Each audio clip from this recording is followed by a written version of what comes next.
오늘 시편 1편 말씀을 함께 묵상하고 기도하는 시간을 가지면 좋겠다, 그런 마음이 들었습니다. 우리 시편 91편은 시인의 놀라운 믿음의 고백을 기록하고 있습니다. 1절 말씀에 보면은 지존자의 은밀한 곳에 거주하며 전능자의 그늘 아래에 사는 자여, 그랬습니다. 성도가 거하는 곳이 어디냐? 지존자의 은밀한 곳이고 전능자의 그늘 아래다. 여기 지존자의 은밀한 곳은 성소, 또 성전을 가리키는 말입니다. 여러분, 성소나 성전에는 아무나 들어갈 수가 없죠. 하나님의 백성만 들어갈 수 있고, 또 그 가운데서 구별되고 거룩함을 입은 자들만 들어갈 수 있는 곳이 바로 이곳 아닙니까? 우리가 거주하는 공간이 새로운 공간입니다. 구별된 공간이요, 거룩한 공간입니다. 우리가 거기 산다, 그랬습니다. 그래서 이 사람이 이곳에서 어떻게 고백하는고 하니까 2절에 나는 여호와를 향하여 말하기를 그는 나의 피난처요 나의 요새요 내가 의뢰하는 하나님이라 했습니다. 이 시인이 이 고백이 있기 때문에 오늘 온갖 종류의 위험과 재앙에서부터 하나님께서 나를 지키시고 보호하실 것이다 하는 것을 고백을 하고 있습니다. 3절에 보십시오. 그가 너를 새 사냥꾼의 올무에서와 심한 전염병에서 건지실 것이미로다. 먼저 새 사냥꾼의 올무가 나오죠. 이 구약 성경에서 4번 나오는 단어인데 그물을 친다 하는 단어로도 나오고 또 잡는다 하는 단어도 나오고 이렇게 사냥꾼의 올무다 하는 단어로도 나옵니다. 이게 올감이고 덫이지요. 먹이가 있어서 먹으려고 발을 들이면은 탁 다쳐가지고 잡히는 그 덫과 올무를 말하는 것입니다. 우리가 다 아기 새인데 그 새를 잡으려고 덫을 놓고 있는 사냥꾼이 있다 이거죠. 그런데 오늘 4절에 보면은 그가 너를 그의 깃으로 덮으시리니 내가 그의 날개 아래에 피하리로다. 우리가 아기 새인데 누가 있다는 말입니까? 엄마 새가 있네요. 엄마 새가 깃털과 날개를 딱 펼쳐가지고 이 아기 새를 딱 보듬어서 그 올가미에 그 덫에 빠지지 아니하도록 딱 지키는 그런 그림이 되겠습니다. 여러분, 옛날에 이렇게 마당에 닭이 다니는데 그러면 개나 고양이가 그 병아리 이렇게 장난치고 또 이렇게 괴롭히려고 쫙 쫓아오면은 그 어미 닭이 말이죠. 털이라는 털은 다 세워가지고 그 강아지 고양이 쫓아내지 않습니까? 그와 같이 하나님께서 아기 새와 같은 우리를 하나님의 깃으로 하나님의 날개로 다 펼쳐서 이렇게 보호하시고 지키신다 하는 고백을 지금 시인이 하고 있습니다. 또 보면 전쟁의 위험이 있습니다. 전쟁의 위험. 2절에 보면은 그런 용어가 나오지 않습니까? 하나님이 나의 요새가 되신다. 성벽이 되신다. 그랬고 4절에 보니까 하나님이 무엇이 되십니까? 방패와 손방패가 되신다. 그랬습니다. 그래서 5절에 보면은 너는 밤에 찾아오는 공포와 낮에 날아드는 화살, 이것을 두려워하지 않을 것이다 그랬습니다. 이것을 보면은 전쟁의 상황이다 하는 것을 우리가 알 수 있습니다. 지금 이 시인이 원수의 공격에 이렇게 노출이 되어 있는 것입니다. 밤에는 두렵고 낮에는 화살이 날아드는 이 위험천만한 상황에서 하나님께서 나를 지키시리라 하는 고백을 또한 하고 있는 겁니다. 또 보면은 어떤 위험이 있습니까? 역병과 전염병의 위험이 있죠. 3절에 보면 심한 전염병에서 건지실 것이미로다. 여기 심한 전염병은 죽을 병이라 이렇게 번역해도 됩니다. 여러분, 오늘날 같이 이렇게 과학이 발전한 시대에도 이 약을 만들고 백신을 만드는 이것이 금방 되는 일이 아니지 않습니까? 옛날에는 전염병이 한 번 돌면은 다 죽었죠. 우물에 물기로 나오면서 쓰러져 죽고 다 죽었습니다. 그런데 그 무서운 전염병에서 너를 건지실 것이다 이렇게 고백을 하고 있어요. 6절에도 보십시오. 어두울 때 퍼지는 전염병과 밝을 때 닥쳐오는 재앙을 두려워하지 아니하리로다. 흑암 속에 퍼지는 전염병, 대낮에 창궐하는 역병도 두려워하지 말아라. 웬고하니 7절에 1000명이 내 왼쪽에서 10,000명이 내 오른쪽에서 엎드러지나 이 재앙이 내게 가까이 하지 못하리로다. 우리 곁에서 1000명이 쓰러지고 우리 오른쪽에서 10,000명이 쓰러져도 그 재앙이 너에게는, 이 너가 지금 원문에 강조가 되고 있습니다. 너에게는 가까이 오지 못할 것이다 그랬습니다. 그래서 두려워하지 아니하리로다. 우리 번역에는 두려워하지 아니하리로다 이렇게 번역했지만은 원문에는 이게 명령형입니다.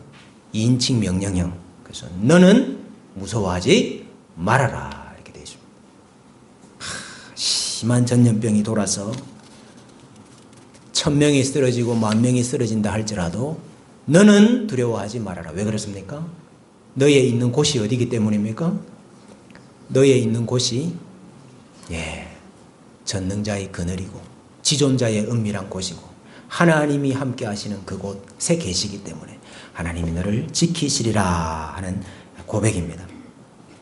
우리 9절 이하에는 이 길의 이미지, 우리가 걸어가는 이 길의 이미지로 여러 가지 위험에서 하나님께서 우리를 어떻게 건지시는가, 구원하시는가 하는 것을 보여주고 있습니다. 10절에 보면은 화가 내게 미치지 못하며 재앙이 내 장막에 가까이 오지 못하리니 그가 너를 위하여 그의 천사들을 명령하사 내 모든 어디에서요? 길에서 너를 지키게 하심이라. 여러분, 이스라엘 백성들이 광야길을 갈 때에 구름 기둥과 불 기둥을 그들 길에 앞서 보내셔서 그들을 지켜주셨지 않습니까? 그곳에 얼마나 많은 정갈과 독사들이 우글거렸습니다만 하나님께서 다 그 길에서 막으셔서 이스라엘을 안전하게 지나가도록 하셨습니다. 가나안 땅을 정복하러 들어갈 때도 하나님께서 왕벌을 먼저 보내셔서 그의 사자를 먼저 보내셔서 그 길을 예비하시고 닦으셨다 그랬습니다. 천사들을 명령하여 너를 지키게 하리니 어떤 재앙도 내 장막에 가까이 오지 못하리라. 애굽에서 죽음의 사자가 온 애굽 땅을 돌아다니면서 다 죽음의 땅으로 만들어 버렸지 않습니까? 그러나 이스라엘 백성이 거하는 땅에는 생명의 땅이 되도록 하나님께서 만드셨지 않습니까? 내 장막에는 그 죽음이, 그 재앙이 가까이 오지 못하리라 약속하시는 거예요. 또 이어서 길 이미지가 나옵니다. 여러분, 이 이스라엘 땅은 척박한 곳입니다. 산길도 많고 광야도 많고 그래서 길이 좋지가 못하죠. 길을 가다 보면은 돌뿌리에 걸려서 넘어지는 때가 많이 있고 돌을 찰 때가 많이 있습니다. 돌에 부딪힐 때가 많죠. 그런데 오늘 12절에 보니까 그들의 손으로 너를 붙들어 발이 돌에 부딪히지 아니하게 하리라. 여러분, 이 말씀 어디서 봤습니까? 이 말씀 본 적이 있으시잖아요. 네? 예수님 시험하는 장면에서 나오지 않습니까? 사탄이 우리 예수님 시험할 때에 이 말씀을 사용을 합니다. 성전 높은 곳에 올라가서 뛰어내리라. 그러면 오늘 여기 적혀 있는 대로 천사를 보내서 너를 붙들어서 그 발이 돌에 부딪히지 않도록 할 것이다. 그러니 뛰어내려 보라. 이렇게 시험을 했습니다. 여러분, 우리가 길을 갈 때 하나님께서 그 발이 돌에 부딪히지 않도록 보호하시는 은혜가 있지만은 오늘 이 사탄의 말은 무엇입니까? 이 사탄의 말은 네가 일부러 돌멩이를 차봐라.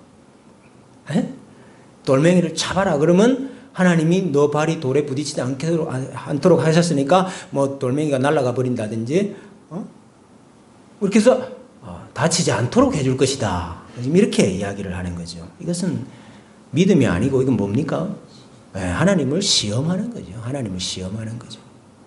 그래서 우리 예수님께서 주 너희 하나님을 시험하지 말라 이렇게 물리치셨지 않습니까?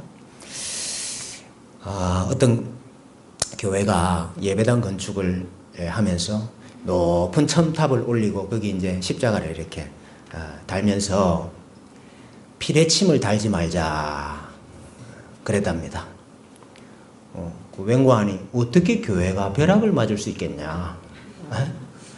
아니 하나님의 집이 어떻게 벼락을 맞을 수 있냐? 하나님이 계신다면 하나님이 지키시는데 벼락 맞을 일이 없으니까 피레침 달지 말자. 그래 안 달았더니 어떻게 되겠습니까? 번개 맞았다. 아니 여러분 하나님이 벼락을 만드실 때 벼락이 높은 곳에 있는 걸 치도록 만드셨어요. 물론 하나님이 주권적으로 그것을 막으시기도 하시고 또 그것을 허락하기도 하시지만은 그러나 하나님의 이 원리를 우리가 인정을 해야죠. 높은 곳에서 떨어지면은 발이 돌에 부딪힙니다. 그 원리도 우리가 인정을 해야지요. 그리고 조심하고 신중을 기하는 것이 지혜로운 일이죠.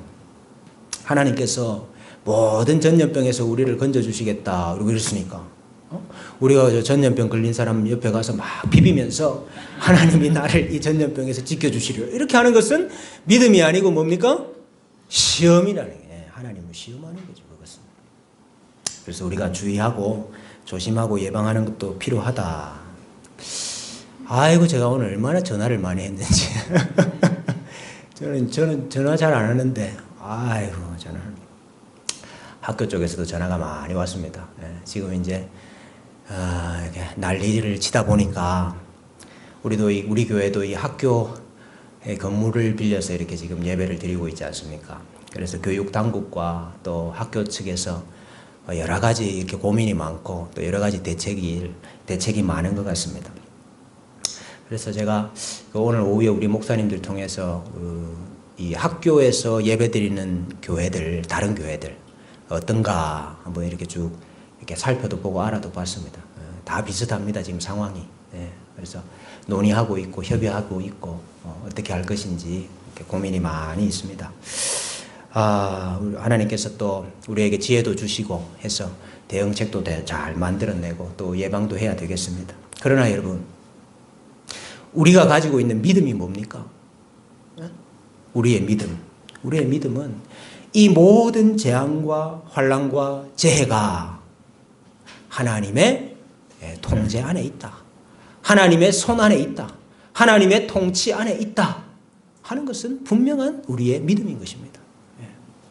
그러므로 우리가 두려워하거나 무서워하거나 마음이 불안하거나 과도하게 염려할 필요는 없는 것입니다. 오늘 참 우리가 불러야 될 노래가 바로 이 시편 91편인 줄로 믿습니다. 우리 집사람이 목이 좀 가칠가칠하다고 기도를 해달래. 내가 보고 집에서 갑자기 내가 얼마나 우스운지 갑자기. 근데 한편으로 이렇게 돌아와서 생각을 해보니까 성도들이 마음이 그렇겠구나. 우리 성도들의 마음이. 제가 기도 안 해줬다가 얼마나 제가 잔소리를 많이 들었는지. 여러분 그러나 너무 불안하고 너무 염려하고 그럴 필요는 없습니다.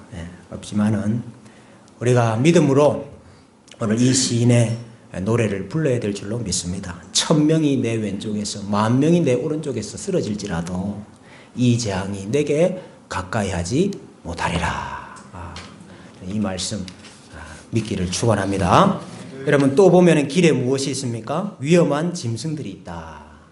13절에 보면은 사자와 독사도 있고 또 젊은 사자와 뱀이 있다 그랬습니다. 늙은 사자가 아니고 젊은 사자, 힘 있는 사자. 또 돌멩이 옆에 숨어 있다가 지나가는 사람의 발을 콱 무는 독사가 있습니다. 그러나 우리가 이 길을 걸어가지만은 하나님께서 그 뱀을 발로 밟도록 누르도록 하시겠다 하는 또 약속을 주시고 계십니다. 그래서 하나님께서 마지막으로 우리에게 주신 약속이 뭡니까? 우리 14절 이하에 보면 하나님이 이르시되 그가 나를 사랑한즉 내가 그를 건지리라. 그가 내 이름을 안즉 내가 그를 높이리라. 그가 내게 간구하리니 내가 그에게 응답하리라. 그들이 환난 당할 때에 내가 그와 함께하여 그를 건지고 영화롭게 하리라. 환난 당할 때에 그를 건짐으로 영화롭게 하겠다. 그래서 여러분 환난의 때가 오히려 하나님의 영광을 드러내는 때가 되는 것입니다. 환난의 때에 하나님의 구원이 나타나니까 그 하나님의 구원이 나타날 때에 하나님의 영광이 오히려 우리 가운데 충만해지는 것입니다. 이것을 우리는 가리켜서 전화위복이라 이렇게 말합니다. 오늘날 우리에게 닥친 이 난리가 전화위복이 되기를 축복합니다. 하나님의 구원이 우리 가운데 임할 때에 환난의 때가 환난의 때가 아니라 환난의 때가 영광의 때로 바뀌게 될 줄로 믿습니다. 나의 구원을 그에게 보이리라 그랬습니다. 나의 구원을 그에게 보이리라. 온 나라가 온 세상이 전염병으로 이렇게 환난을 당하고 있습니다마는 이때야말로 하나님의 구원을 보여주실 때입니다. 주의 백성들을 건지심으로 주님의 영광을 우리에게 보여주십시오. 주의 백성들을 건져주십시오. 우리가 함께 기도해야 될 줄로 믿습니다. 그가 내게 간구하리니 내가 그에게 응답하리라. 간구하는 자에게 응답하신다 그랬습니다. 오늘 이 밤에 우리에게 이 기도, 이 간구, 이 부르짖음이 가득하여서 이 환난 가운데서 하나님의 구원하심을 맛보는 복된 은혜가 있으시기를 주님의 이름으로 축복합니다.